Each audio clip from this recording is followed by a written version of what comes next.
on my screen. Loud How and are you? Fine, Loud fine. and clear. Loud and clear. Yes, yes, sir. Prashant is from the Guwahati High Court. Today you have somebody from the Northeast also.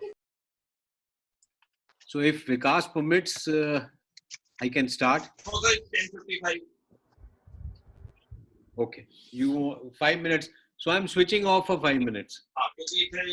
We all are Indians. So invariably, ਤੁਸੀਂ 11:05 ਤੇ ਜ਼ਿਆਦਾ visitors ਦੇਖੋਗੇ than at 10:55.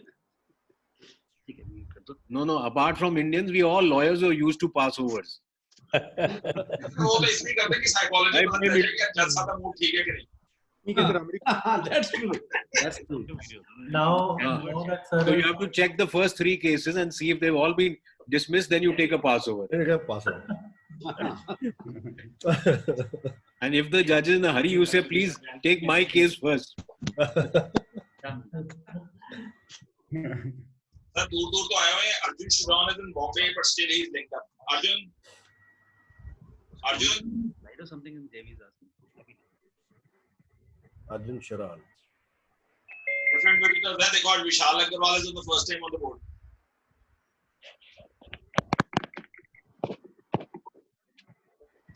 Vishal. I'm telling you. Vishal, unmute yourself. I just thought that I'll not take a passover today. Let it be 101 for me. So that's why I'm there on Thursday. Yeah. 101 generally gets dismissed. That's the fully prepared. At 101, sir, Vishal is confused. It's a partnered matter.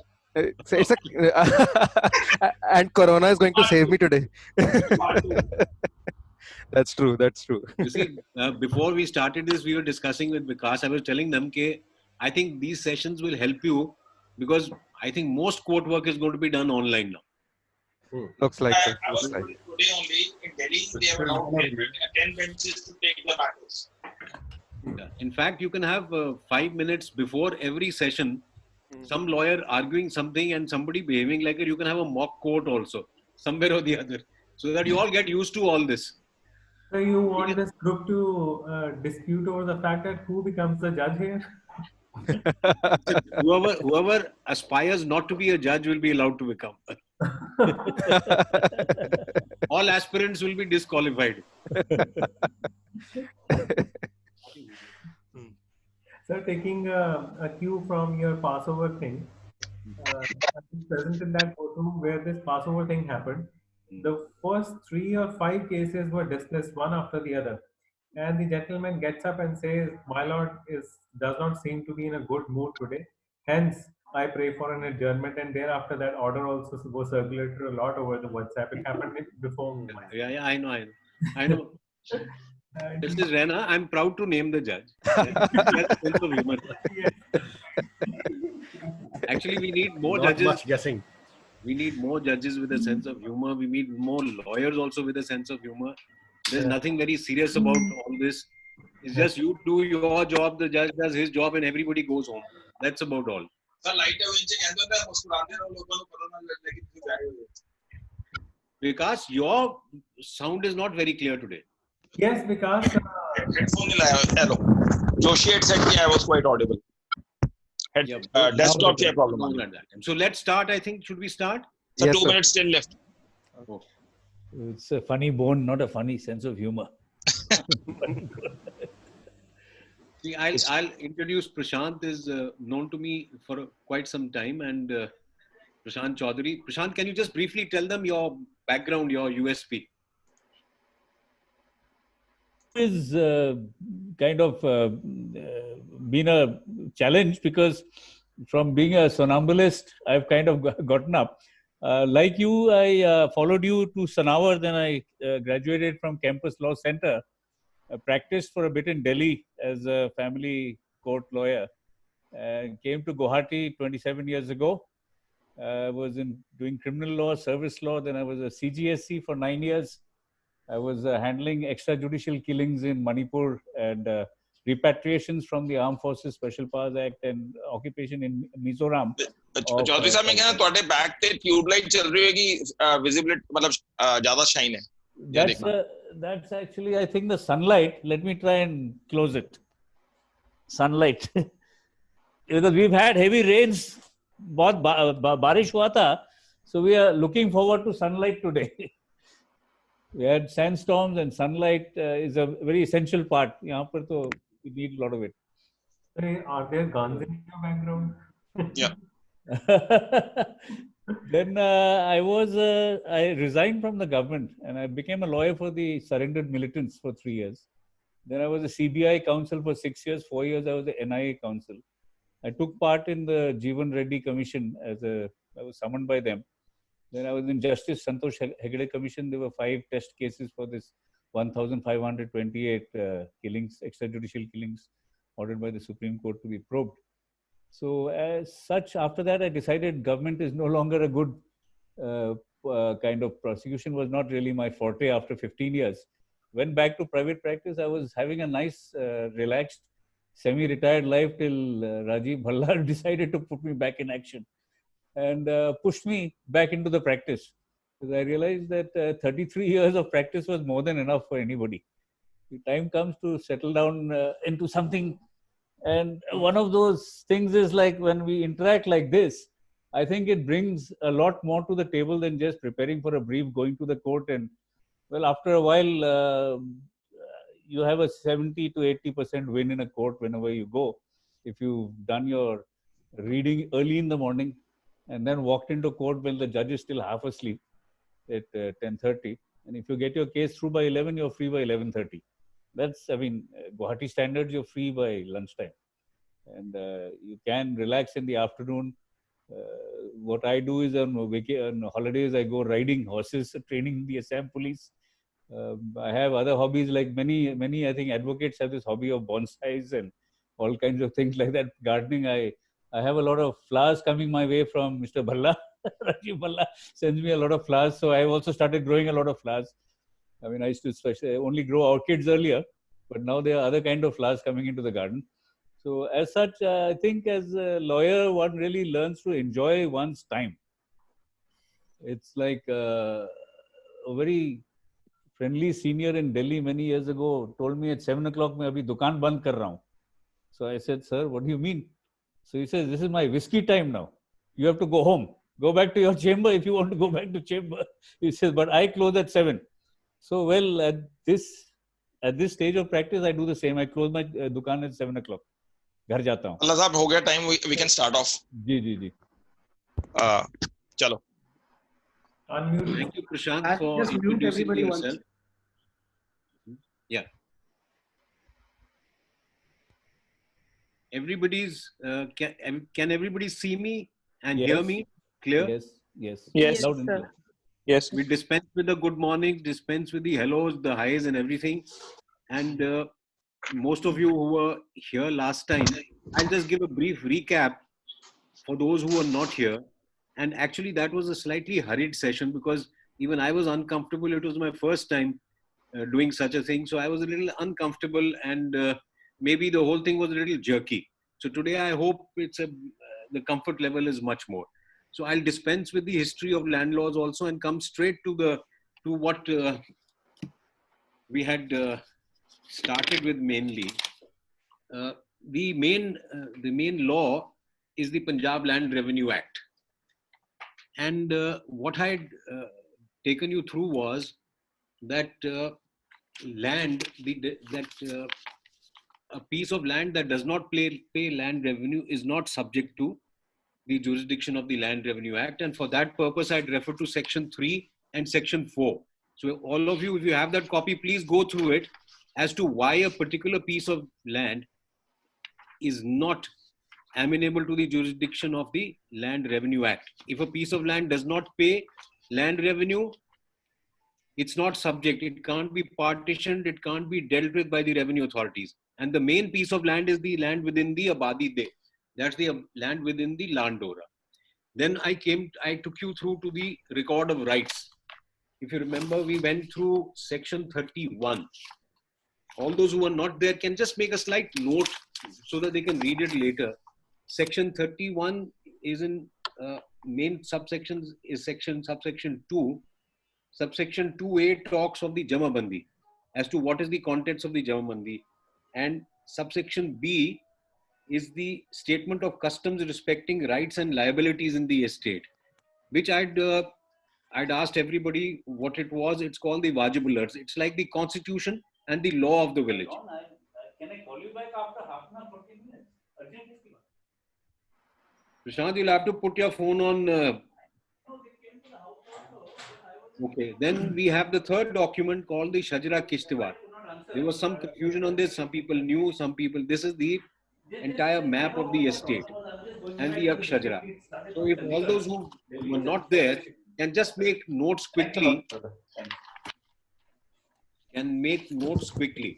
Then we came to section, after that all the sections up to section 30, up to sections 43, up to 44 are the procedure for recording. I won't take you through all that. So 44 says an entry in the record of rights. This is the most important section actually. A presumption of truth attaches to such an entry. Though I had also told you, and the law is such that entries in the revenue record are not entries of title. They are only entries of evidence, but a presumption of truth attaches. Why does a presumption of truth attach to these documents is, particularly the older documents? Because it was not compulsory to register the land. There was no, sale deed did not have to be compulsorily registered. So most of the mutations were recorded in the revenue record itself. Up to the time they became compulsory, and then presumption attached to the sale deed. And section 45 is the section if you want to challenge a revenue entry or So any rights. Sir, Deepak Jindal has shared the section. If you want, you can refer to that. Deepak? I have it with me exactly. Okay. No, but he has shared it on the screen also. Yeah, so everybody can please look at these two sections, particularly section 45. If you can read section 45, that is where majority of our civil suits for declaratory civil suits are filed under section 45, read with chapter 6 of the Specific Relief Act. You can all open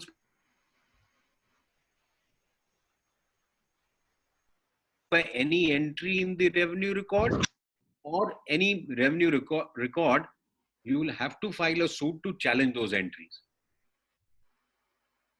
There was a question that was asked that if I don't challenge it for 20 years or 30 years, a particular entry, am I prohibited by the Limitation Act from challenging it?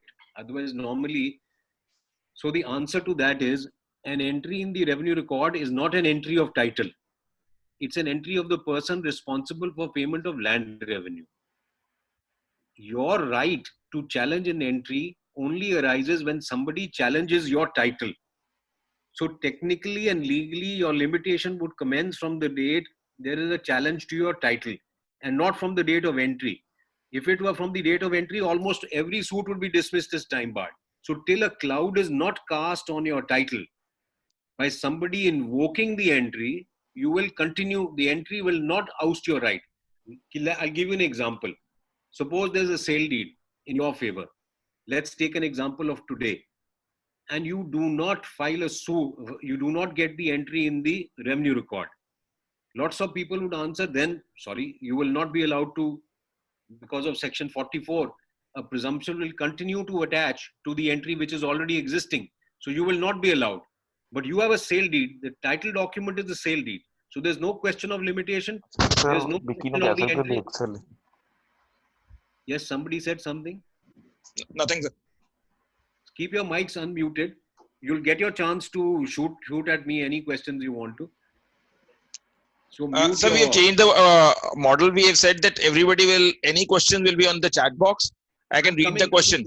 And if anybody wants to get it unmuted, he will post it on the group itself, then we'll unmute him. What I'm going to do is I'm just taking you through 43 and 46. Then I'm giving you a proper, decent, yesterday we could not put up the field map properly. Then I'm taking you to the village, the field map, how the village Khasra numbers, Khewat numbers are created, how everything is done. So I'm taking you to a very different area today. So 46 is your suit has to be filed. Now, the suit has to be filed with respect to entries in the revenue record. Now, how are these entries created? Correct? 45, everybody's read. Any questions on 43 and on 44 and 45? either later or you want right now, I can answer right now. Sir, There's no question. if anybody has a question, he will post it on the chat box. There are 12 questions, but I don't know. I can't read them right now. No, that's what I'm saying. We will read it subsequently in the second session. Okay. Because if we Okay. start asking questions midway and we we will ask them to unmute themselves, it will create more chaos than All right. systematically. You are the boss. You are the boss. No, you are the All boss, right. sir. Let's not fight over that. Yeah. Okay. Now I'm leaving the Punjab Land Revenue Act. Then I also took you to the Jamabandi, which contains those entries about Khewat and Khasa number. Now, how they are created? Would somebody put up that field map which I sent? I think Jaideep, I sent it to you in the morning. You have it with you, the field map of the village. Javeer, can you hear me? I got it, sir. I'm putting it up, sir. I'm putting it up right Just away. please put it up. Got it, sir. I hope everybody can see it. Yes. Now, this is what a typical Punjab, Haryana village looks like. Now, if you can't see it too clearly, please expand it or increase the size and just come. The outer boundary which I was referring to, you can see the outer boundary, the circular boundary, correct? That is the Hadbast. Is that okay? Now, you can see the Hadbast over here, and can you see something called a Sehadda towards the left side of the screen? Yeah, Sehadda. Under the village. On the This is extreme the left, it's there. extreme left, sorry, not right. This is where the pillars are put, of the boundary pillars. Burjis are different, Sehaddas are different. If you are all interested, open the land records manual. It even contains instructions as to how a Sehadda is to be constructed. And those people were so detailed, each and everything, how you got to put, it has to be coal based, it has to be chuna, has to be put inside. The entire thing is there, is not relevant for us now. So here I was talking to you, how do they now, can you see all these rectangles inside the village? Yes, sir. You can see all these rectangles. You can see all these divisions. Now, can you see a center line called a baseline? If you come right to the bottom, there's a word written baseline. Towards the right of Sehadda, yes. Yes, sir. All right. Now, this is the line when they're going to demarcate the land, particularly when you're going to give Khasa numbers and Khewat numbers. This is the line they will draw right through the village. This is the line the revenue authorities will draw. This is a line that goes from north to south. Is that correct? Now then they will draw lines from east to west, bifurcating this line, and they'll keep coming down right till the end. And then they will continue to divide it. So you'll get these big rectangles, not to be confused with the rectangles as yet. Then they'll make different rectangles. Each rectangle, sorry, I think by mistake I said 26. This large rectangle has 25 rectangles in it, smaller rectangles. Yes. Each small rectangle is a Khasra number, and the 13th number, there'll be 12 on top and 12 at the bottom. They'll move from left to right in a spiral manner. Urdu is written in the ulta from our script. So therefore, this was all done during those times. So they moved from this side to this side like this in a spiral. And they came down like this, and they were mentioned, and the center was the 25th number. Sorry, I think I said 26 yesterday. Here, if you can see this. 25th, yes. All right, you'll find this. Now, can you see a number over here? Now, each one, the 25th number, will be the rectangle number, which we call the mushtatil. If you can please note Urdu, mushtatil, mushtatil. Mushtatil is the Urdu word which means rectangle. So when you come across rectangle number 22 or mushtatil number 22, and then you have a double line after it, that means the words to the left are the rectangle number and not the khasa number. After that, you'll have the khasa numbers 2, 3, 4, 5, 6, 7, 8. Yesterday, I didn't have this map, etc. with me, so I couldn't tell you all this. Now, please keep your questions ready for all this. The mushtil number is the one which is on the left of a double line which you draw like this, like two hyphens, and the khasa numbers are on the right, and each khasa number will also give its size. Now each of this large rectangle, correct? I told you it is 25 acres and 25 khasa numbers. So each khasa number, correct? This will be divided into 25. I hope you understood that. So each of these 25 ones is one khasa number. Then I explain to you what is a Jazbi number. Now I'll try and explain from this map itself what is a Jazbi number. A Jazbi number is an incomplete number. If you see this moon-shaped line towards the right, Yes. this is inside this is the Abadi Day of the village. Now, when they draw a rectangular line, they'll draw a rectangular line even covering the Abadi, actually, those rectangular lines. They'll draw even covering it. But they'll rub that part out.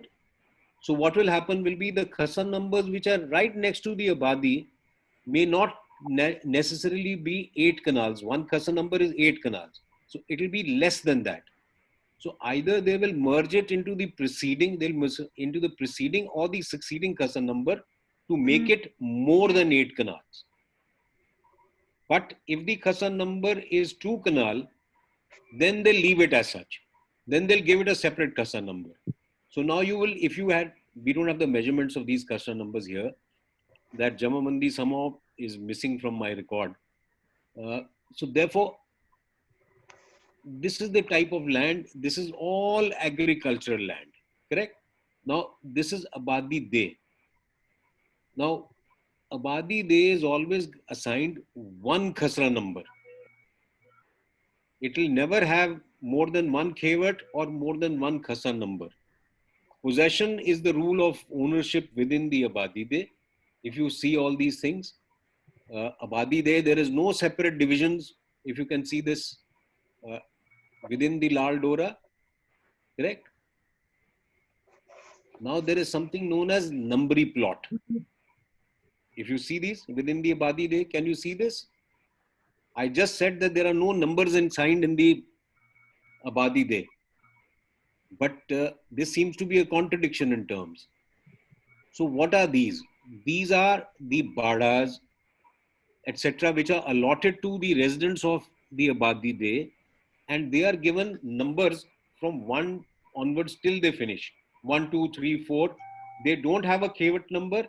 They don't have a khata number. They only have a number. But since they appear under the column of khasra number, so normally everybody refers to them as khasra number 120. Though technically speaking, that is wrong. That's not a khasra number. It's a, like you would say, plot number, bada number, Rudi number, etc., etc. I hope most of you understand Rudi, bada. If you don't, please, I'll explain that to you later. So I think this is what I'd done yesterday. So I just wanted to sum it up now. Now, what we didn't do that day was, we didn't do the harvests because there was not much time and I was not going through. So can you, I will ask you questions later. We have the Rabi and Kharif, Hadi and Soni. Which is which? This is a question I am going to ask you guys. Sir, Which is Hardy, which is Swami? Sir, I'm bothering you for a minute. You just think that everybody is a novice, nobody knows anything, because majority of them who are participating in this thing, they would believe that they are not knowing anything. So you can just believe that that would become easier. The first step to understanding is acknowledging that you don't know it. So there will be people who know it. Yes, sir. All right. So this is what I'm going to tell you. I'll answer. It's better to answer in a question-answer form. These small things. Okay. So now I will also explain to you. You've seen Khasra Girdabri. We'll take you very little to the Khasra Girdabri. So Vishal has asked one question. Kindly give one example of Mushtil with complete number, including Khasra, etc. from the map. From the map, can you see one number called 21 or 22? Javeed, post the map. Center, right in the center, you can see 20. Kindly post the map. Yeah. So Javeed has posted it. Javeed, can you just circle 20? Yes, sir. I can see 20. With Now, the below 20, there's a double line mentioned. That's right, sir. That is the Mushtil number. Right, sir. So how would you On the write? left side will be the Khasar numbers. Right, sir. Correct? Right, now, sir. Left, right will be Khasar numbers till you get 12 this side and 12 that side. They have Right, not made separate rectangles because this is actually reproduction of the Akshajara. It's an Akshajara. Right, sir. Reproduction of the Shajara Kishtwar. Right, sir. Okay? So right, sir. 20 is the Khasar, is the Mushtil number or the rectangle number. 14, 15, 11, 12 are the Khasra numbers. Correct? Now you start with the next one. So these will, and this actually, this Khasra number 20 should be in red always. Okay. If you will see the original map, it is the red which will indicate the Mushtil on the left and numbers on the left and right. So this will always be there, this double hyphen which you are saying, 20. This means on the left is the number given is the Mushtil number. On the right will be the Khasra numbers. Right. So there should be no dispute on that, no confusion on that ever. That what is the Khasra number and what is this number. Kevat numbers, don't confuse them as yet with that. Right. Mushtil number, this will come in the Kevat number is the ownership number. It's like your bank account. You have a bank account, you have a bank account number. And the Kevat and the Mushtil and the Khasra numbers are the money you have. Right. Right. Okay. The rupees you can say are the Mushtil and the change is the Khasra numbers. The Khasra numbers. So basically this rectangle which is the Mushtil number is 20, in which these Khasra numbers 1 to 25 would fall in this Mushtil number 20. Yeah. Now can you find some other ones also? Yes, so 21 is on its left. So that below 21, that's the Mushtil number, and that just around them is the Khasra numbers in dash Mushtil number, that is 1 to 25 again. Yeah, so everybody look at it, please. Everybody don't look at me, look at the map. The map is more interesting than I am. Right, so thank you, sir. My question stands answered. Answered? Yes. Anybody else with a question? I have a question. Yeah. On the upper left-hand corner, number 8 has a small indication with a dot inside a square. Can you please tell us? It is on the upper left-hand corner. 13 is the what was that term that you used? Mustatil number. 13 is the Mustatil number, yeah, and just above that. Just above that. And there's Shant, also. I'd love to hear you saying Mustatil. Mustatil, sir. Mustatil. Mustatil. Actually, I made lots of lawyers pronounce it in court also. We used to all have a nice laugh, including me and the lawyer also. It is very mushkil to say Mushtil number. See, yeah. That's the way how a judge deflects a question also. I'm deflected. But I can't figure out 8 and dot where it is. I'll look at it later. I'll answer it later if I can. Otherwise the question stands deflected. Okay. But we'll wait for your reflection on it. Okay. Yeah. So I think any questions on this part on the mustatil versus the equal to rectangle and the khasra numbers. I had given you the entry in the land records manual yesterday. So please open it quickly if you have it with you, or if Jaideep can just put it up. Jaideep, quickly.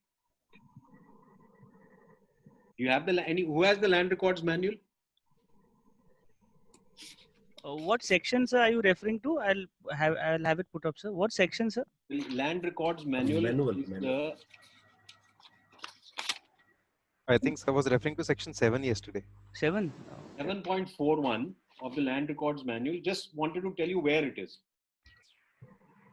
It's column 6. If somebody can get it out quickly. I'll read it out. Javeer will also try. Meanwhile, Sumit. Yesterday, somebody else had it. Sir, Sumit Jain was doing it. Okay. Sumit, I suppose Sumit is also on the board. Sir, I'm trying. I put it. Yeah, if you can flip the page. Change Javeer, the page flip the to page. 6. Sir, I'll open it from the wait. I'll just 7.4.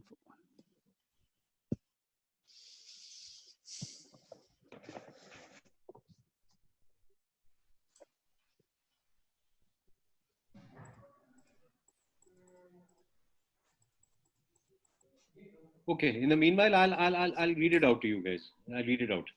Okay. This is column number 7. Please remember, column number 7 contains the khasra number and the mushtatil number of the Jamabandi. Is the field of khasra number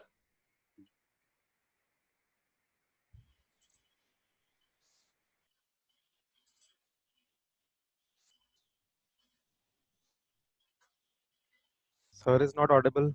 Please unmute. I'm not audible? No, sir, in between some people just start the mic. That becomes a problem. Then I have to mute all. Then it slightly takes time. Okay. Yes. I hope that's clear now. This is the entry which will explain to you. Column number 7. Para is 6, but column number is 7. And then yesterday, I'd also referred to you about the Khatani.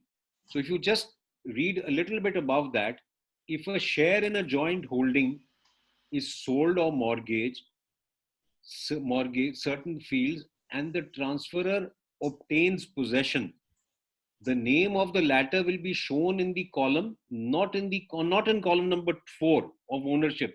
He will be given a Khatani, not a Khewat number. Now suppose a co-sharer, I was explaining to you that co-sharers can have separate Khatanis also. Suppose a co-sharer sells a part of the land and delivers possession, that person will not be recorded under the ownership column. He'll be recorded under this column number 5, and he'll be given a separate Khatani, not a separate Khewat. Why?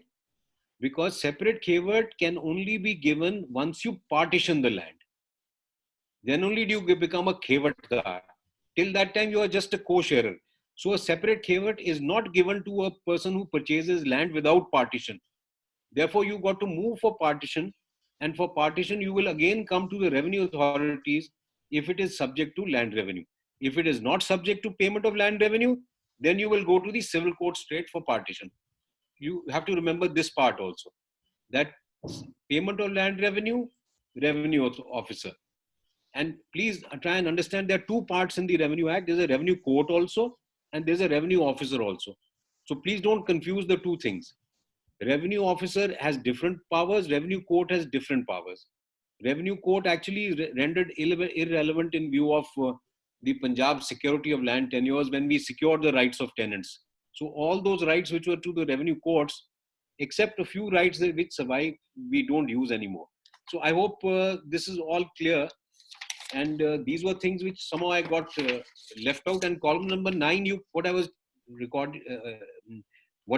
referring to, column number 9 regarding the rent, that's contained in column number 9. And how it is done is all recorded there. So please go through that. And now there was also a question. It's a question I can read. I will read the question. Yeah, please. Anurag has asked whether Bada, Rudi and plot number are same. Yes, but it will be written in the field book.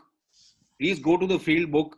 There's a field book maintained at the time of settlement of the village and even at the time of consolidation.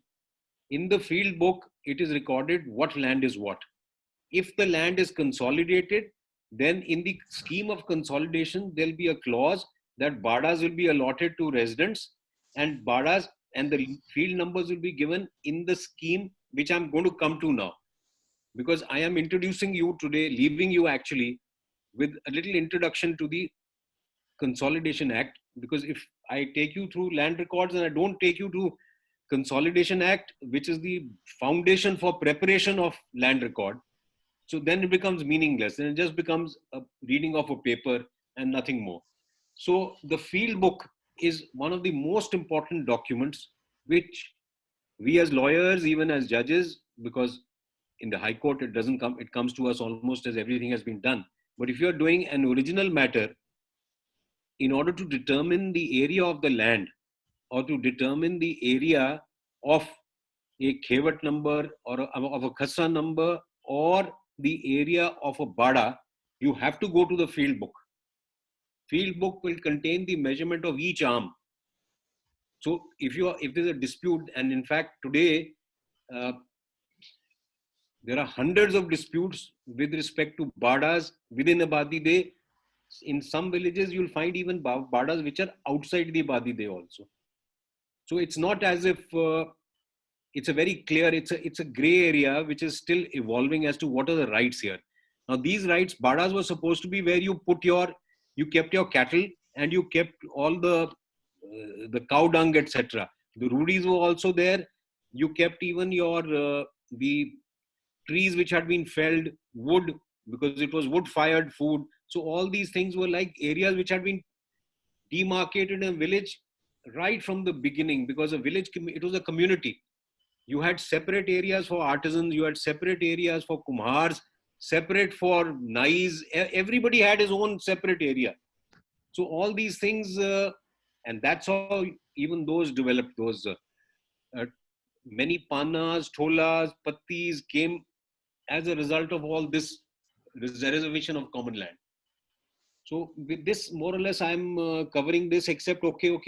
Sir, another question is, if Jamabandi has a separate Khewat number, would it conclusively mean partition is done, even in the absence of any partition record? See, the document of Jamabandi, if it records, say, me having a separate Khewat, a presumption arises that I am the owner of that land. How that came to me is for me to establish if it is challenged, because only a presumption of truth attaches under the Evidence Act. Now, how presumptions are proved and how presumptions are disproved is a part of the Evidence Act. That is why this act did not make a declaration that this is an entry of ownership. Primarily, these are only physical entries meant for the British to determine how much is each owner going to pay who they refer to as owner. But in law, he's not the owner. He's the person responsible for payment of the land revenue. Make this very clear. There are hundreds of judgments starting from the Supreme Court and of our court on this, that these are merely revenue entries. That's why the word revenue. Revenue entries which will determine the identity of the person who will pay the money and deposit it with the Lambardar, and who will then deposit it in the government treasury. That was the method. Now, why was land revenue so important? Because you had the East India Company. It was a company. It was not a state at that time. So they had to run their affairs also. So in Punjab and in the northwest Punjab, if you remember, starting almost from the border of Afghanistan right down to Rajasthan, going up to China, UP, etc., reaching that area. So they had to run this area. And 1848, they took over all Punjab except for the kings who we had. So they had to run this place. They had to have their own troops. They had to feed them. They had to pay them. So the major income was land revenue. Therefore, so much stress was laid on land revenue. Therefore, you had almost 6 settlements Now, settlements. What were settlements actually? Give you a little background of what a settlement was. Settlement was, suppose I and the other person, the settlement officer would come to the village and would determine the rights. At that time, the revenue officer had a right like a civil court. So you could go to him also and he would settle the rights of each party. Because before the British came in, we didn't have written records as such of each parcel of land. By the time the British left, we had records of each inch of land in this part of the country. Each inch. There was no land which was not left demarcated.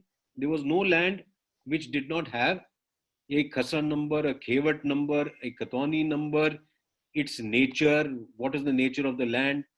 Coming to the nature of the land now. You must have heard of various types of lands. You know Chahi, you know Nehri, Chari, Chahi, Nehri, correct? Not much of a problem in that. Then you have Banjar Kadim and Banjar Jadid. And then you have Gair Mumkin. Can you write down this if you have a piece of paper? Banjar Kadim and Banjar Jadid. That is where the problems arise for young people. The moment they read, once it is pronouncing the words, and two, there is understanding what. But Urdu is a very precise language. When I explain these words, it will take me at least 2 sentences to explain each word. Banjar Kadim, Banjar Jadid, Gair Mumkin. These 3 words, others are easy to. Nehri and Chahi and Barani are all which are irrigated in some form or the other, somewhere or the other.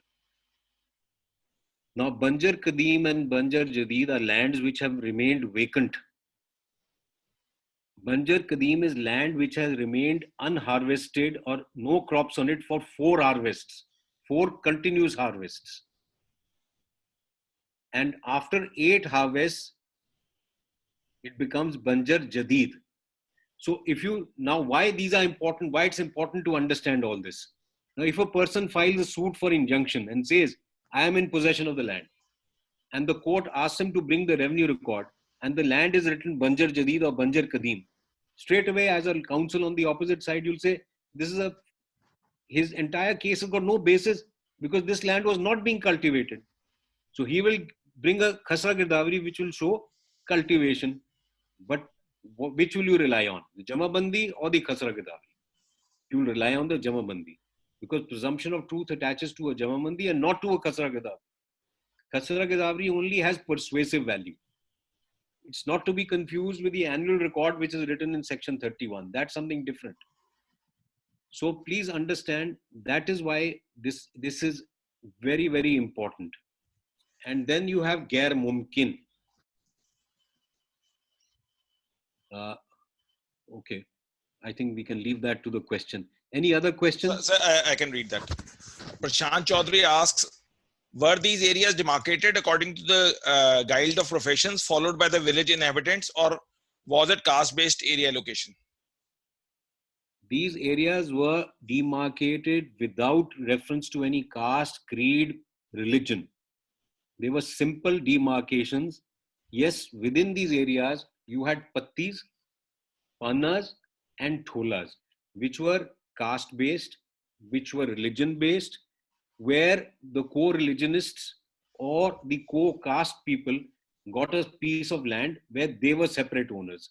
That was called Shamlat Patti, Shamlat Thola. Otherwise, it was a very secular organization, though over the last, I'm sorry to say that over the last 30, 40 years, now we have even in the Punjab and in Haryana, we have scheduled caste chopals. In Punjab, we have Sikh Gurdwaras and a non-Sikh Gurdwara. We have temples also, which are running in the same fashion. So we have actually destroyed the whole system. It was a very secular, simple system. They implemented every community, every caste, every religion across the board. So it was a secular system of extracting money from the people. Does that satisfy, Prashant? Unmute. Yeah, I have a follow-up. So this act in Punjab is from which year? And 1887. Yeah. So in terms of the 1950 Constitution, Article 14, equality, has this been amended so that, say, anybody from a different area can live next to a person from a forward-based caste or something? In Punjab and Haryana, we have no such division. Okay. There is no such division.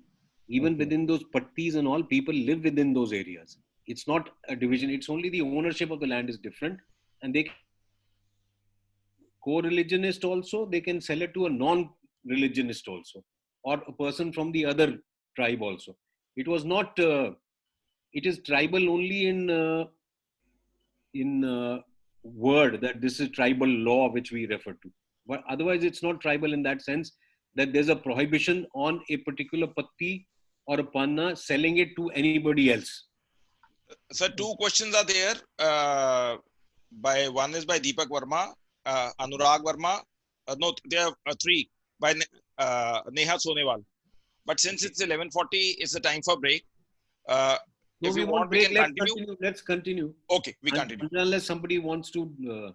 Okay, he can leave in between if they want. We can continue with the meeting, right, sir? Yeah. Questions, please. So I can read the question. Yeah. Deepak Verma is Gauri Rampal is asking, can Patwari change revenue entry in tenancy column after the death of the original lessor and enter the name of his legal heirs even if patta is not inheritable? Can he do so without entering mutation or intikal in reading? Or is it only for the title holders? I'd like to ask a question. What is she referring to? What? I will unmute Gauri and she can speak. Please do. Yeah. Yes, I can see you, Gauri. Can you hear me, sir? Yeah, I can hear you and see you. Okay. Good afternoon. Good morning, sir. So my question is, in the land revenue record, the original owners are shown. The original owners are dead, and the original patta holders are also no more. So the title continues with the intakal. The title holders come, their mutation entries are entered, but in the tenancy column, even though it is a inheritable, not heritable patta, the entries of the legal heirs of the deceased patta holders have been entered without following due procedure of law of entering mutation. Can you tell me which is this patta which is not heritable? Sir, as per the terms of the patta, after the land tenures, Punjab Land Tenure Securities or Land Tenures Act was passed, this patta was signed between the parties. And it an agreement, but that itself is contrary to the Security of Land Tenures Act. Yes, sir. Security of Land Tenures makes all tenancies heritable. Sir, the original Punjab Land Revenue Act tenancies not being heritable no longer applies. Right, sir. All tenancies are heritable. His entry he cannot make without giving notice to you, to the owners. So, sir, the intakal of the in the tenancy column is also required after the death of the original patta? Yes, absolutely. So, if there is no red ink, no procedure followed, that means see the original entry. It will be in the register. If he has done it without following procedure, you have a right to file an appeal before the collector. Provided it has not become a part of the Jamabandi. Once it's become a part of the Jamabandi, then the revenue authorities have no jurisdiction. Then section 45 will come in. It's good you asked this question. And therefore you'll have to file a suit for declaration. Revenue officers' jurisdiction is ousted once the entry comes in the Jamabandi. They cannot change the Jamabandi. The only situation they can do it is, there's something called the Fard Badr, means correction of technical mistakes or clerical mistakes. That's all. They have no jurisdiction. So you have to go to go in appeal. Don't let it. It would be in the civil code because it has entered in the Jamabandi. So file a suit for declaration. File a suit for declaration. Two declarations. One, entry made without notice to the owner. Two, You press your point of heritability. Let the court decide it. Yes, sir. One small advice to everybody: never be a judge in your own cause. Sir, actually, there is Let the judge make his own mistakes. the findings of the patta have been ossified till up to the Supreme Court. So, in that it has been held that it is not heritable, it is not for perpetuity. So then go ahead, na? But you'll have to. No, I don't know whether you'll have a clever lawyer on the other side or a not so clever lawyer. Very clever lawyers. Should I read the second question, sir? Yeah, please do. Thank you. Thank you. Sir, Neha Sonawane has asked, please explain Gair Mumkin in detail. Gair Mumkin? Slightly in detail. Okay. Gair Mumkin is land which is not cultivable. Please understand the emphasis on Gair Mumkin is land which is not cultivable. I'm not saying not cultivated. It is no longer cultivable. Now, when you talk of a road, you say Gair Mumkin Sadak.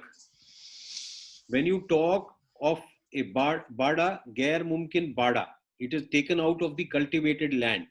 You talk of a Makan, Gair Mumkin Makan. It is not cultivable.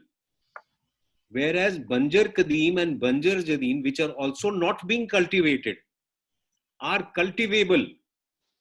They are 4 harvests and 6 harvests, I explained to you, but they are cultivable. So therefore, we don't use the word Gair Mumkin over there.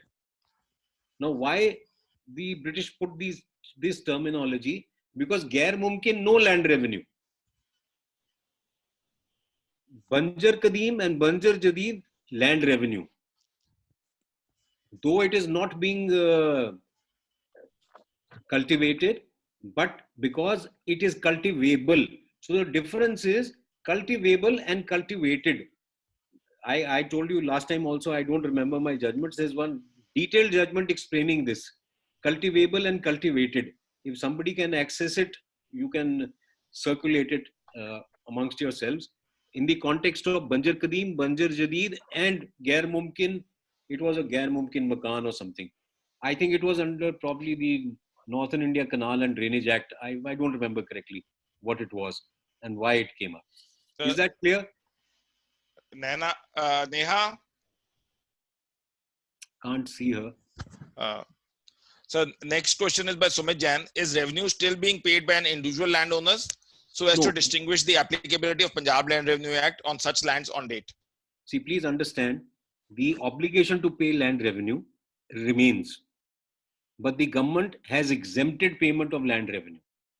So it's not as if land revenue has been abolished. It's like, suppose tomorrow you have house tax. Government says we are abolishing house tax. You will not pay it. It's not that they've abolished land revenue. They've said we will not recover land revenue. There's a difference between an obligation and an obligation being put in abeyance. So here, these lands, now they are not writing the recovery of land revenue because governments have exempted payment of land revenue. And not that they were very big amounts. They are very small amounts, but during the British time, people could not pay land revenue actually because land value was very little, crops were very little, and many lands you'll come across if you go down to the cases of Lahore or you go down to the earlier cases, you will find lands being auctioned for payment of land revenue.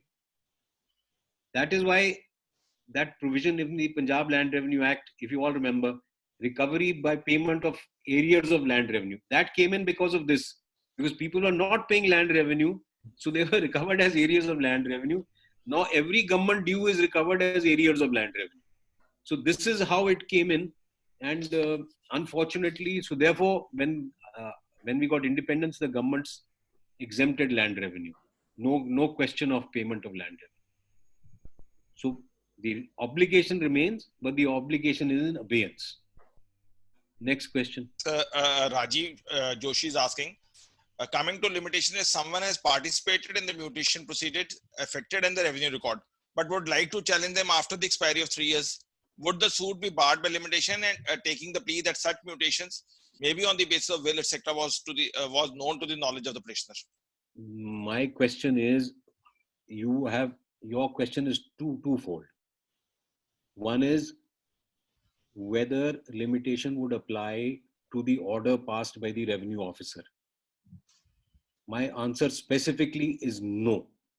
You'll have to explain to the honorable bench or the judge that the order of a revenue officer neither confers nor divests anybody of title. Once that is not there, no divestiture or conferment of title. Therefore, my right to challenge it does not commence. My right, I can still challenge. I am not challenging the order of the revenue officer. Please don't make this mistake. Don't challenge the order of the revenue officer till it is not put into a jamabandi in a suit. You challenge the will, and it's only the cloud is from the will. So will normal limitation applies to will, not from the date of the revenue officer's order, because it neither confers nor divests. Even if a will is held to be legal and valid, it is held to be legal and valid by a revenue officer only for the purpose of payment of land revenue or assessment of land revenue, though we don't pay it anymore. Is that clear? And Neha has expressed that her query stands clarified. Meanwhile, Vishal Agarwal has been kind enough to post the judgment which had been referred by you. That is named as, cited as Brahmo Devi versus Joginder Singh. The citation is also on the board. So anybody who wants to jot it down, it can be done. That's the difference between cultivable and cultivate. Sir, slight clarification. The question was. You can do it in the afternoon. Okay. Okay. Sir, we'll get, this will become a long discussion. Yes, and there are contradictory judgments on both sides, and I'll tell you why. There are contradictory judgments because most of the benches which have given those judgments have not gone to the basis of the rights conferred by the order of a revenue officer. Even a judgment of a revenue officer affirmed by the Supreme Court, yes, sir, does not operate in a civil suit. Yes, sir. It remains a gray area, sir. We will discuss later. No problem. Because unfortunately, people don't listen to my lectures. Sorry. That's being too presumptuous. No, sir. Like that day, we said that these are all voluntary participants. Nobody is a captivated participant. So everybody has come off its own. We are captivated participants. We are not captive participants. Captives are, when one gives the lecture in the Judicial Academy to those magistrates, then then they are your captives. Because they don't laugh, they don't smile, they don't ask questions also. The only difference is today it's a captivating session. No, because yes, that was the first time I had done it also. And sir, Deepak, the next question is by Mr. Dhaval Bhandari. Dhaval Bhandari says he loves being tortured by you. So next time I'll put him on the. Prashant, please do that. Do the honors of how you roast the pig. Anurag Jain. Sorry, sir, no offense intended, please, to anybody. Anurag Jain has posed a question: who is the owner of Bada? Bada is the person to whom it is allotted. He'll be the owner. There'll be a list of Badas in the revenue authorities. Problem is, people do not summon those documents from the revenue officers, or the revenue officer says, "I don't have this." So then you've got to go to the consolidation scheme where it'll be written that Badas are, and then you got to confront him. See, problem is with our profession. Let me be very clear. Let me be very, very clear. Problem is with us. I'm using the word us because I'm a lawyer and I'm a part of this now, part of all this. We do not work enough on our briefs. It's very simple. You summon the scheme of consolidation and confront that man with the scheme of consolidation. That here, Badas, why don't you have the record? The problem is the lawyer will sit down quietly and say, that's ab agla swal. This is the problem. We don't go right down to the basis of revenue. We don't, not your fault. They don't teach it in law college. That's the whole problem. and then they say we are. Next question. So next question is Dheer has asked, he wants to pose a question. So Dheer can unmute himself and ask. He wants to good morning. Good morning. Sir, I just want a clarification that you said Bancha Kadem is non-harvest for 4 crops and Bancha Jadir is 8 crops. Is it correct or is it reverse? Pardon? Yeah, I think I've said it reverse. I will said it reverse by mistake. You're right. Yes. Kadem is 8 crops and Jadir is 4. It's the other way around. Right. Thank you. The other way around. So, thank you. I knew you were cross-examining me. Jagjot Lali has a question. Is Bada transferable? See, actually, Bada should not be transferable because they are supposed to be used for common purposes by the person to whom it is allotted. But unfortunately, what's happened is, since almost all our villages have come into urban areas, so those lands now no longer are used for, what do you call them, pathis, or for storage of anything, or for cattle, no longer used. So people are transferring them, and the revenue officers are registering sale deeds also. So it is transferable. There is no illegality as such, unless the Bada vests in the Gram Panchayat. What happens is there are lots of people are not able to establish that this Bada belongs to me. Therefore, it becomes vacant land within Gram Panchayat in Haryana. Remember, in Haryana, vacant land within the Lal Dora vests in the Gram Panchayat in Haryana.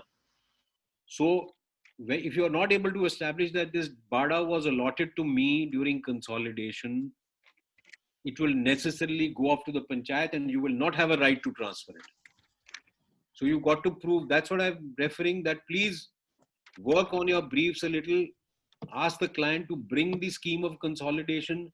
If he doesn't understand it, you have a very powerful weapon nowadays called the RTI.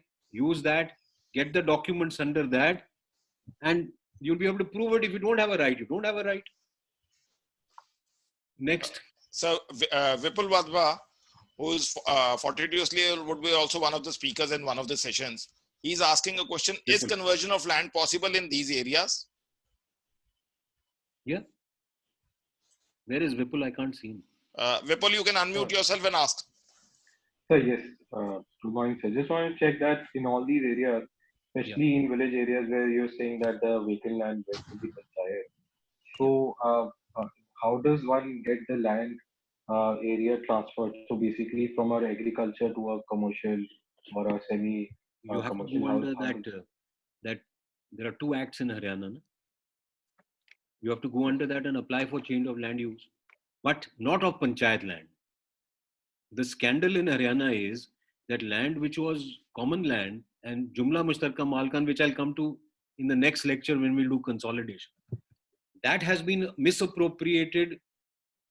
They say appropriated, we say misappropriated by hundreds of builders, and in fact it starts right from the boundary of Chandigarh. You start from Zirakpur right up to the end of Gurgaon, and then if you leave Chandigarh again, right from here, all these your Neagram, everything, it's all, and all those we due deference to all those big officers and big politicians who have all these lands over here. Most of the land is common land. And matter is pending in the High Court for many years. But since those people are too powerful, they somehow managed to get away with everything. Right. Thank you. So next question. Because land is within Abadi Day. And once the land falls within municipal limits or within the limits of a local authority, then it no longer remains a revenue estate, except if it is exempted. The problem in the north of the country is, like in Chandigarh also, there are many areas, villages where the Abadi has been excluded while acquiring the entire land. So that becomes, that's the Wild West of the urban area. You can do anything. You are in Delhi, you see your Delhi, all your Shahpur Jat and all these things, what are they? Lal Yeah, Dora land. that's Lal Dora land, which you call Lal Dora land. That's land to which no law applies. Okay. So they are the lawless lands of the country. So Any other- Mr. Bansal has asked how changed the entries in the Jamabandi by way of Fard Badar. Whether that change by way of Fard Badar, etc. is valid.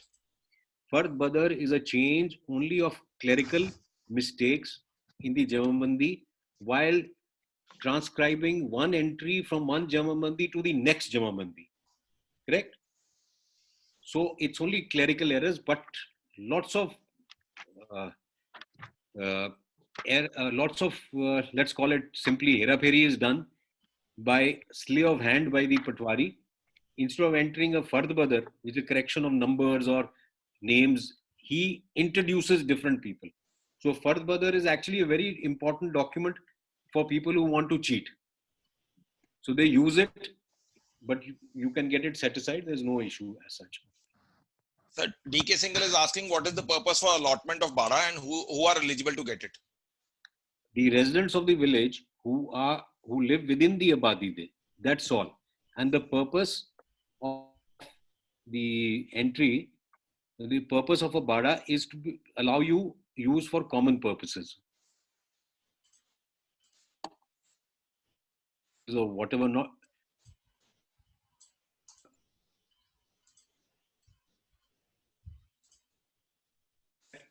Village does not house in sorry to bother you. For 1 minute you were just paused. You would have to repeat the answer.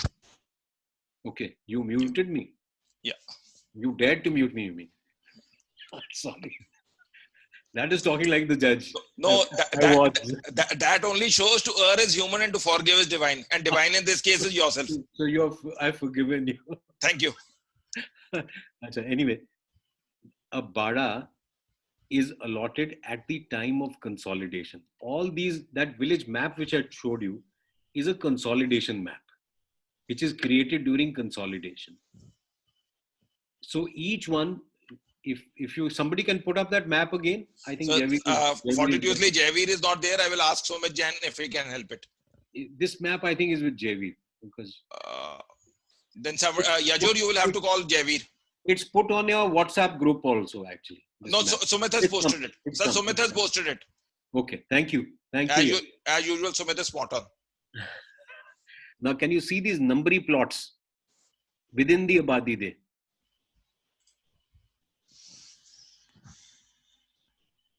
These ones and the ones where the hand is going. Yes, sir. These are Badas. They are called numbering plot. And so now what happens is you want to store your pathis. You understand pathis, all of you? The cow dung or the rudis. You want to put rudis because we need to feed the cattle in winter. So you got to store the food for the cattle. That's that straw, etc. So you make those. You must have seen those bundles, huge bundles which are tied with a rope. Those are called rudis. So you put them here, and that time there used to be firewood also. So you stored in your own badas. So badas were actually for common use of a particular person or his family, etc. Does that answer the question? Yes. And next question is by Rajiv Joshi. These days, some urban areas have khasra numbers, rightly or wrongly. When all those who ask more than one question will have to contribute to the coronavirus fund. Anybody each. Okay, Rajiv, please start. No, we can start off with every question which is answered. He has to contribute 100 rupees to the PM COVID fund. One fund, perfectly all right. We can start with 100 rupees only. Okay. That's not a bad class. 100 rupees for the nation cause. Nobody's going to ask questions then. Sir, if that be so, I can ask you innumerable questions. I have so much in advance. Then I'll charge you my lawyer fee. Okay, please. Sir, Joshi is asked, these days some urban areas have khasra numbers, rightly or wrongly. When civil court orders the revenue authorities to demarcate some particular plot, they often report there was no pakka thada, meaning thereby a fixed point. Should these reports be rejected outrightly by the courts if the report is given by a local commissioner saying that there was no fixed point to commence the demarcation point? Okay, I'll answer this now. Please put up that map again, that village map.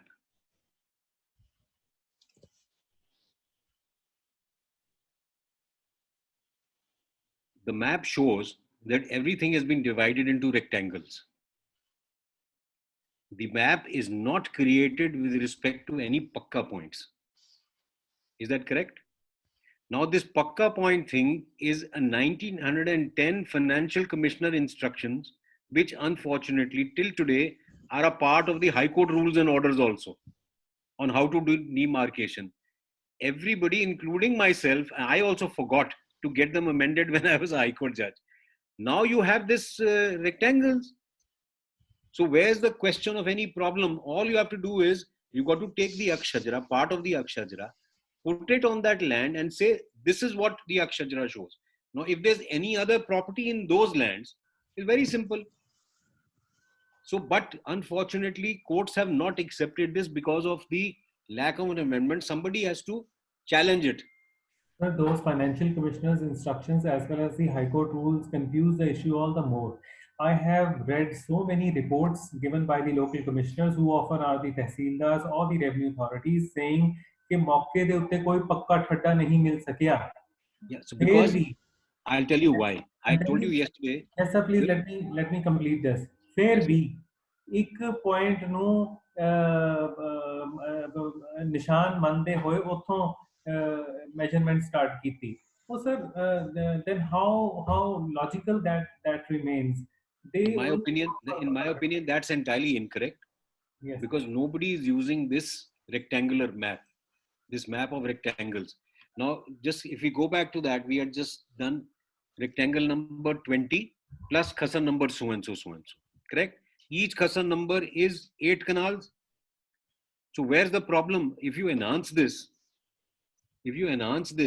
and then find out from there, everything is given here. So if there's nothing, if there's somebody's constructed a house in that, he'll have to tell you which khasar number, correct? Which part of khasar number. So you have, now let's presume he's constructed in rectangle number 15, khasar number 14. Now he will have to decide how much is the area of his land. He will tell you how much he's occupied. 14 can't be more than 8 canals. So somebody has to now bell the cat as far as this law is concerned. And you can challenge the vires of the High Court rules and orders and say this is wrong. In my opinion, it's entirely wrong. And that rules were issued when everything was in bighas and biswas, and one bigha could be of 100 bighas and the other bigha could be 2 bigha. So, and it was never rectangular, it was triangular, all sorts of shapes. So therefore, pakka points were necessary. The shapes were very different. And the problem is complicated on the more where the owners have sold some shares and not some specific numbers. Joshi, speaker no thoda ja theek rakho, proper nahi aa rahi awaaz. Then you have to seek partition, na? Go for partition then. That's right, but in those urban areas, in most of those urban areas where the khasar numbers still continue, civil court. So basically the question, the revenue estate there's a demise of the revenue estate. The revenue estate has ceased to exist. That's right, sir.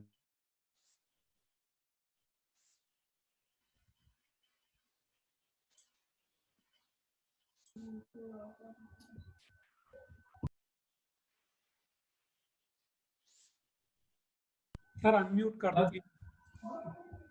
Which कई और on कर देना है, वो confusion कर देंगे. Balaza, you can do it, unmute. Balaza? ਤੁਸੀਂ ਇਕੱਲੇ ਕਰ ਦਿਓ ਨਾ ਵਿਕਾਸ ਜੀ. Well, rest of the people should keep it on mute. I don't know why they unmute themselves. Once even they are not even asking a query. It's a learning process for everyone. Yeah. It's a learning process for everyone. Sir, probably a large chunk of question of Rajiv Joshi was not put across, and then your answer would have to come. Or Joshi, your question is over. No, my question is over, but the last 1 minute or so, what sir said, half a minute or so, what sir said. Yeah, that's what I'm saying. Could you repeat that last question? Give me a call, I'll explain it to you. Yes, yes. Okay. So and now take it to the next question. Saurav Khurana is asking, can demarcation be done in the area which falls in the MC area? Yes, why not? Okay. Where's the problem? Because I give you the reason also. Because the land is demarcated as per this consolidation which has been done in an original area, or it has been demarcated as per a Shajara Kishtewar of the original village. Please start using the word Shajara Kishtewar for the map. Shajara Kishtewar is the map of the village, and its portion of it is the Akshajara. No, but then, sir, how do they establish the what they call as Pakka points in an area which has come under the MC and which has been inhabited? That is what I'm trying to tell you, that Pakka point has to be in a particular Khasra number. Mm-hmm. It has to be in a particular Khasra number. But even if it is inhabited, you will have to say this house is in Khasra number 15. Correct? Mm-hmm. Area, now the Khasra area of the Khasra number is 8 canals. Right. Correct? This Khasra number is this Khasra number 15. You made a house in 3 marlas. Mm-hmm. Okay? And then it will say north, south, east, west. You'll take the Akshajara. You'll be able to find out where exactly is this house in this Khasra number. You'll expand the Khasra number. Correct? Nowadays, you can put it on your computer, expand it, and you'll be able to see where it is. And I don't know why the revenue authorities are still going on taking those metal, what are they called? I keep forgetting the name. Pakka point, Pakka Patthar. No, they have those jareebs. They are called jareebs. Jareeb. So what the common answer which comes from the revenue authority is that since it has now fallen under the MC area and the inhabitation has taken place and the construction has taken place, therefore no demarcation can. Therefore, I am telling everybody to please challenge the High Court rules and orders which are based on a Financial Commissioner's instructions of 1910. I hope I've got the year right. Please open the High Court rules and orders regarding demarcation. FC instructions apply to revenue authorities. High Court adopted them. Sir. High Court, I think, adopted them once in the 1900s, and then nobody bothered to change them. Sir. Thank you, sir. Thank you. Now, next question is by KPS Vik. Is there any limitation to challenge Fard Badar if the same has been incorporated in the Jamabandi? And he further takes the question, how to demarcate where there is no pace point in an area where consolidation has not taken place and the land is in Bigha. Biswa, Khasra numbers are irregular. 1 minute. I'll answer the first one first. If it's incorporated in the Jamabandi, the option is yours. You can either go and file a suit for declaration under section 45 because now it's an entry in the record of rights. But you can also go straight to the collector and say this exercise of jurisdiction by the, what's his name? The assistant collector, it will be the Tahsildar who will have done it, is contrary to law, and he may entertain it. There are many cases where the financial commissioners have entertained Fard Badars also. But if it is incorporated in the Jamabandi, the most appropriate thing to do is to go and file a civil suit, and don't waste your time before a revenue officer, because once you get an order in your favor from a revenue officer, the other man will file a civil suit.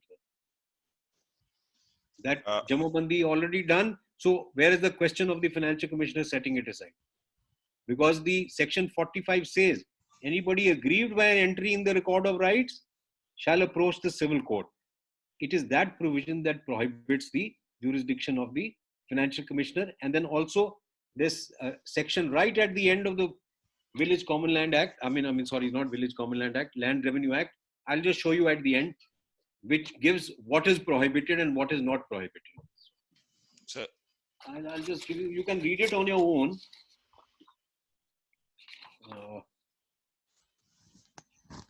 Section 158 is the section. Except as otherwise provided by this Act, a civil court shall not. I will just ask Sumit to post it. Okay. If we can post it. This is the bar of. Meanwhile, you can ask one question. One Honor C, 7C has not written his name. If Mustafil number is mentioned left off, then where is the Khevit number on the map? Keyword number is in the keyword number column number 1. Meanwhile, Jamabandi, I told you. So meanwhile, Dhaval has been kind enough to post section 158. Yeah. So this is exclusion of jurisdiction of civil courts in matters within the jurisdiction of revenue officers. So you can read that and see this is what falls to the revenue officer and this is what falls to the civil court. You can read all that if you want to. Then again, keyword number, I hope it's clear. Keyword number we mentioned. Now, when you'll describe land, you'll say Ram Singh, son of Sham Singh, keyword number 10, Katoni number 120, Mushtatil number 10, Khasa number 5, 6, 7, 8. Is that clear? Yes. Now, the last question is, can status of Gair Mumkin be changed? And if yes, then what is the procedure? Gair Mumkin be changed to what? It is already, it is land taken out. You can't, okay, you have to demolish your house to start cultivating it again. Na? Whose question was this? Sir, it was mine question, sir. Actually, sir, whenever bank used to give any loan to a borrower, the land is always shown in the Jamabandi as Gair Mumkin. And the day when bank take action against the concerned person, it shows that some agriculture is going on there. So then can they it say be changed? Once it is a Gair Mumkin, can the status can be changed? No, but they will say that you brought an entry which is wrong. And you fraudulently obtained a loan. This is what they will tell you. Because once they start their action under SARFAESI Act 2002, once they start their action under SARFAESI Act 2002, they come forward with this plea. They say that no, it's not Gair Mumkin. I want to know whether can a status can be changed once it is shown as a Gair Mumkin. Can the status be changed? No, a status can't be changed. But what is the entry in the revenue in the Jamabandi? That will prevail, na? Because they show not what you have made on the spot. This is the this crop is there. Everything they come with that for. So then they always. This is what always happens. The bank manager says Gair Mumkin. Can I explain why this is done? Yes. The bank manager Gair Mumkin so as to show that there is property over there, constructed property to increase the value of the loan. And you can say poor agriculturist or whatever you want to say, he actually doesn't know because he has to give a cut to the bank manager also. So he tells him, Meri ta zameen meri hai. He says, koi nahi, we'll make it Gair Mumkin and value will increase because agricultural land has separate value and land which is the site of a building or this thing has separate value.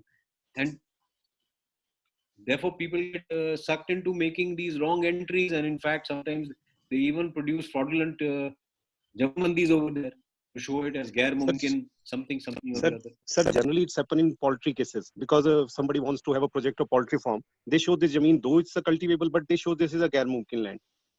Later on, when because the same property, you'll have a Gair Mumkin shed owner on it, na? Bank used to give loan, but on the entire area it is not constructed. Only part of that is constructed. But Revenue Authority showed yes, this is Gair Mumkin. Aise hai na? See, it is plus land attached there too. Okay. Therefore, they treat the entire as Gair Mumkin. This is some specific matter. I think I should not get into this. And KPA, in my opinion. Hello. Yeah. Next. KPS where wants to ask a question. He can unmute himself and ask. So I think so we are running slightly short of time now. It's 12:20. Yeah. So this would be the last question. KPS can come directly on the board and ask the question. Hello. There was one question which was left, that how will you demarcate in case of a bigger which is not rectangular, etc. Before wrapping it off, I will just ask in case, because there was a large number of questions barged in. I could have missed somebody. He can can all load and ask. Meanwhile, KP can ask his question. Yes, please do. He had just posted a question. I want to ask a second question. I think he's left. Though we have been enriched a lot from this discussion, informally added. Hello. Okay, now before I wind up, this is more or less a little brief introduction or an end of the revenue this thing. Though I have not touched the Khasra Gidavaris and what is the meaning of the Watar and how the land from one harvest, Hadi, Soni, what is Hadi, what is Soni, what is Rabi, what is Kharif, that I can do in a separate one later. So second, how it is. Unlocking part 3 would be next week. Sir, wait. KPL work is just entering. Somehow there was a disconnection. He's just entering. Okay, before he goes, I'll just tell you one thing. The KPS is online. 1 minute. Let's tell him to be quiet for a minute. The next topic, which is a natural progression of this topic, is the Consolidation Act. Because that is the only act under which you will understand how these rectangles are made, why they are made, and what are the 5 documents of consolidation.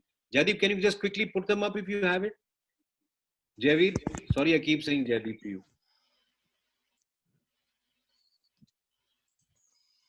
Jaiveer, are you there or have you run away? नहीं Jaiveer ने तो बल्कि question पूछा है तानु chat box से. Jaiveer, just put up that consolidation documents.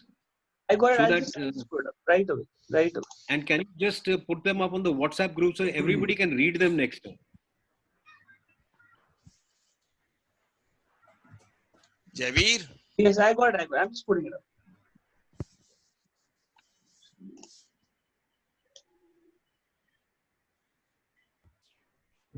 The last one, procedure for consolidation. You got it? I've got it. Should I click it?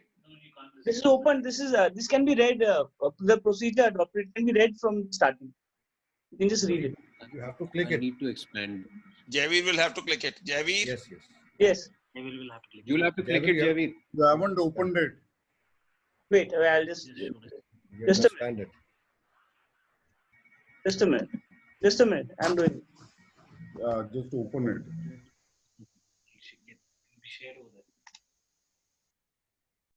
But please send all these documents on your WhatsApp group, and then questions are more. Can you see it now? Yeah.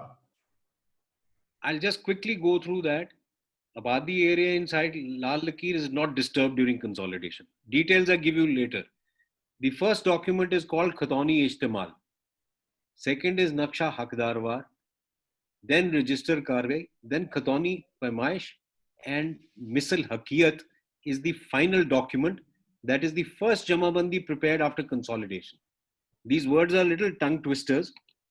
It'll be difficult for you. But next time when I request you all to at least go through what these are. There'll be a little confusion on some things which I'll explain to you what these things actually mean and what the entire process. It's actually very simple. It's only because the words are are tongue twisters that we all get stuck in this. So now just please keep this with you. Jaideep, can you just put it up on your WhatsApp group of this? Yes, I'll put it. So that they're all familiar with these terms. And next time you meet each other, say Khatoni Ijtimal. Okay, next. Who's the next? Jaiveer himself had posed a question. He can ask directly. Yes, Jaiveer, you can ask.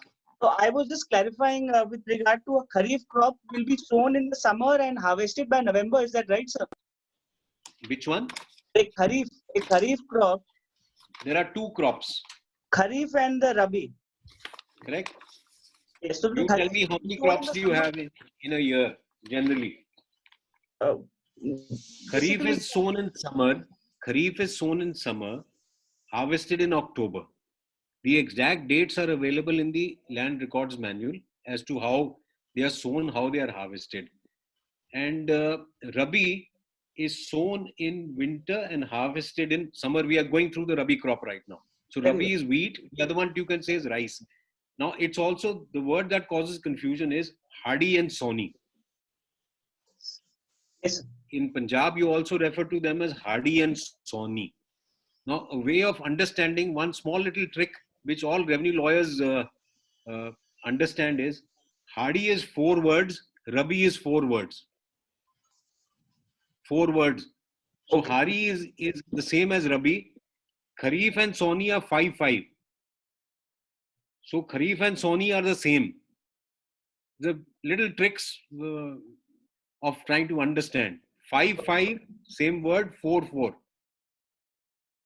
Understood? I hope everybody's understood. Thank you.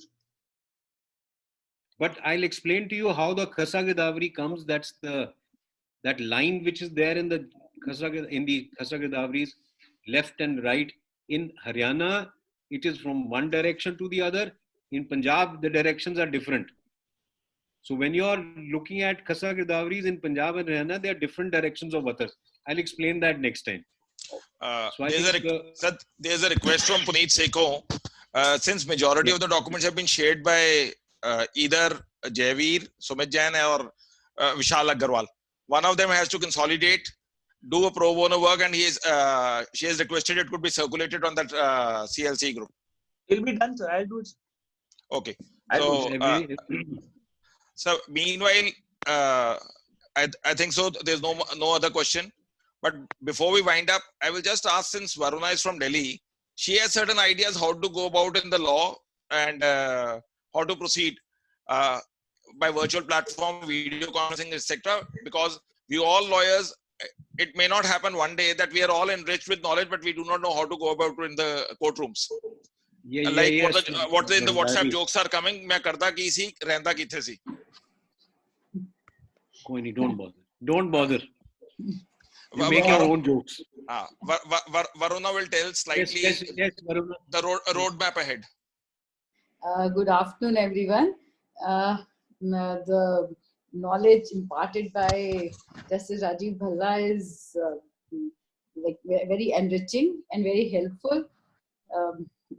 My father, he used to talk in these terminologies, and we could never understand. And today it is making much sense to me. So now, the Delhi High Court, they have started, because there was a lot of pressure from the lawyers that the court should start functioning. So they are starting 10 benches from 20th of, that is Monday. So everything is going to be virtual. Punjab and Haryana is lucky to have Justice Muralidhar as their chief. He has been the person who has actually brought in this entire computerization in Delhi, though it was for reducing the bulk of the court work. But they did not know that it would be used for corona salvation. So they have bought a software called Cisco WebEx. It's like they have taken the license. Delhi High Court had taken a license of Cisco WebEx, and it is a US based company. And so with that, the virtual courts have been set up. Earlier also we had around 8 e-courts already functioning before the corona happened. So now what they are going to do is that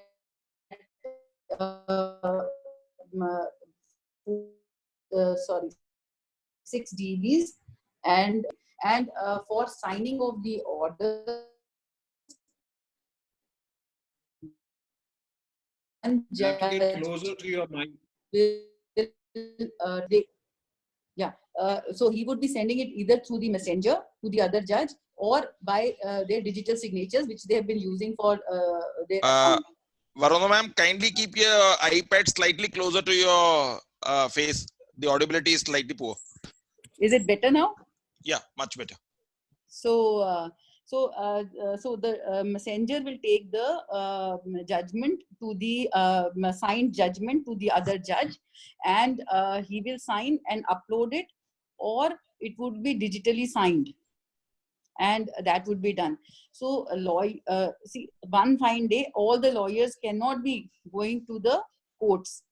And that is the possibility that is being seen for at least next 3 months. Unless there is some vaccination or there is some treatment that comes out of coronavirus. So the setup is like this, that judges, wherever they are, earlier they were thinking that the judges will come to the courtrooms and but not sit in the court, they will sit in their chambers. But now they will be sitting from in their own respective houses, or if they are in some other state, even then that they will be connected through this Cisco WebEx. And then there is the lawyers who do not have a video conferencing facility. For them, there are these courtrooms which have been set up in the court premises, that they will go by case and do the arguments through video conferencing. So that is what is being seen right now, the way forward. So that is where we are. From 20th, the courts are starting to function in Delhi. All the district courts are also equipped with the same process. And as far as lawyers are concerned, the directive is that one clerk and the lawyers, the juniors, should be connected with Zoom, and the files should be digitalized so that they can be uploaded on the already filed cases, and every record comes online for everyone. So going to, because Delhi, normally we do not have offices in our own houses. So, some people are operating from the chambers alone. So they have been advised to do that. That's what is the way forward we are looking at. So that's where we are. Thank you, ma'am. Meanwhile, before we wind up, I will just like to say a few words before Deepak Jindal will give a formal vote of thanks. Sir, I am reminded on a Zee TV, Mithun Chakravarti saying, "Kya baat, kya baat, kya baat." After hearing you, it's reminding me, actually it is "Kya baat, kya baat, kya baat." And we have learned har baat, har baat, har baat. Though every time we will learn it. The style of guiding us is always concise, precise, and incise. That's the way I think all lawyers have to learn the art of drafting. Also, we will have someday a talk from you, how to draft better, how to write better, how to learn better. Meanwhile, Deepak Jindal has asked. Deepak Jindal will just give a vote of thanks. Yes.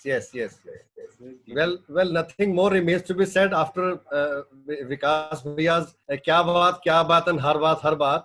But, even then, a very sincere and a big thank you to Mr. Justice Rajiv Bhalla ji for such a spectacular session on unlocking revenue law.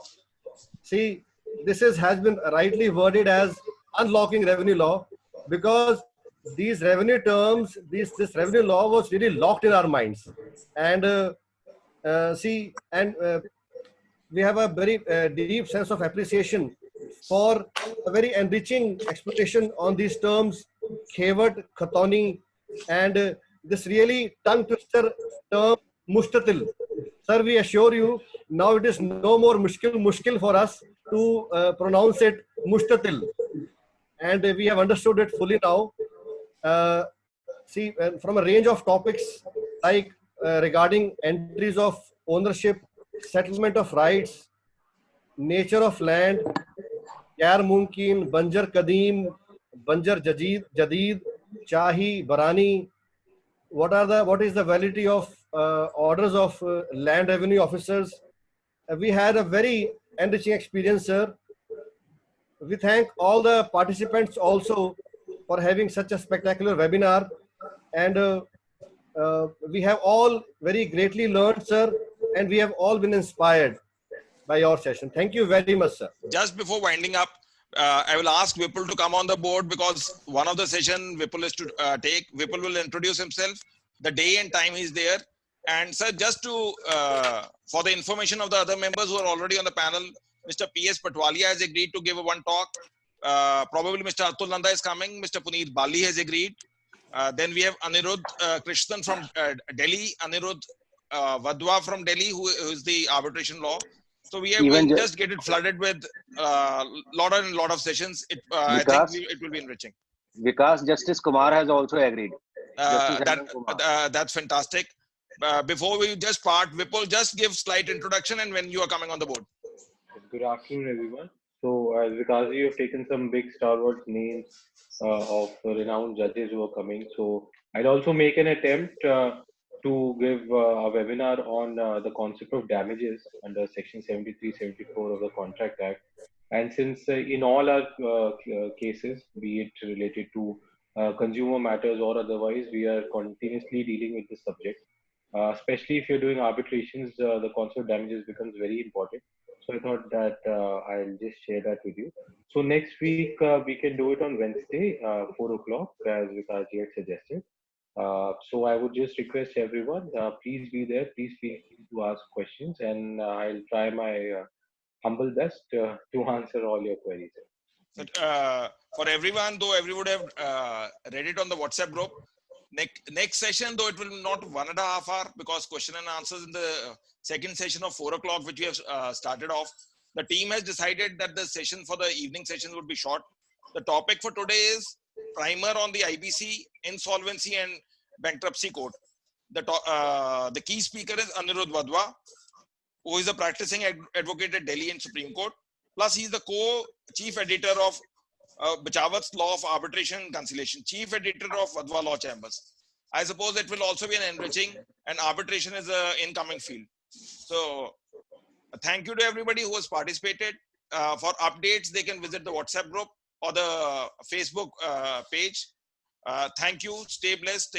Stay safe. Thank you. Thank you, sir. Thank you very much, sir. Thank you very much. Thank you very much, everybody. Thank you, sir. Prashant,